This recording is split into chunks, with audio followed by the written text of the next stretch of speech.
ആയിരിക്കും ഇന്നലെ നീ മെസ്സേജ് ഇട്ടതിന് ശേഷം ഉറക്കം പോയി. ഞാൻ ഉറങ്ങിയിട്ട് എന്റെ സമാധാനം ഇന്നലെ വൈകിട്ട് വിട്ട് പോയതാ. നീ ഇന്നലത്തെ കാര്യം ഒന്ന് വ്യക്തമായി പറ. ഇന്നലെ ഞാൻ ഓഫീസ് കഴിഞ്ഞിട്ട് JLN സ്റ്റേഡിയം വരെ ഒന്ന് പോയി. അവിടെ ചെന്ന് കഴിഞ്ഞപ്പം ഞാൻ നമ്മുടെ രാഹുലിനെ കണ്ടു. അവൻ ഇന്നലെ 6 മണി വരെ നമ്മുടെ കൂടെ ഉണ്ടായിരുന്നതല്ലേ. ആ ഷർട്ട് ഒന്നും അല്ല അവൻ ഇട്ടിരുന്നത്. അവൻ കുളിച്ചൊരുങ്ങി നല്ല സുന്ദര കുട്ടപ്പനായിട്ട് നല്ല ഡേറ്റിങ്ങിനാണ് വന്നതാ. അതാണ് അവൻ ഇന്നലെ 5:59 പോയത്.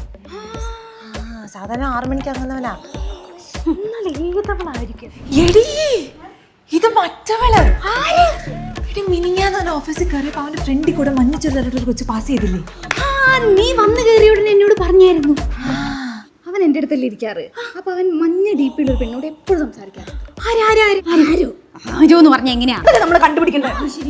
ജോലിയാ, ശ്രദ്ധയും പോയിപ്പോ. പിന്നെ അല്ലെങ്കിൽ ഭയങ്കര ഇൻട്രസ്റ്റാ. ഇനി മറ്റവളാണെങ്കിലോ? ഏതവള്? അതറിഞ്ഞൂടാ. ഒരു സംഭവം എന്താണെന്നറിയോ? ഇന്നലെ അവൻ പറഞ്ഞിട്ടുണ്ടായിരുന്നു അവന്റെ ഒരു കസിൻ ചേച്ചി കാണാൻ വരുന്നുണ്ട്. അതാവും ചിലപ്പോ. കസിൻ ചേച്ചിനെ കാണാൻ എന്തിനാ അവനിങ്ങനെ ഒരുങ്ങി പോന്നെ? ശരിയാണല്ലോ. ഇത്രയും കുളിച്ചൊരുങ്ങി കെട്ടിപ്പോണ്ട കാര്യമൊന്നും അവനില്ലല്ലോ. അതില്ല. അപ്പൊ മഞ്ഞ ചുരിദാറ് സിസ്റ്റർ ആയിരിക്കും. ആരുടെ? ആരുടെയും എല്ലാം പോയി കഴിഞ്ഞാൽ മുള്ളായിരുന്നു. ഈ മുള്ളങ്ങരേതാ? അല്ല,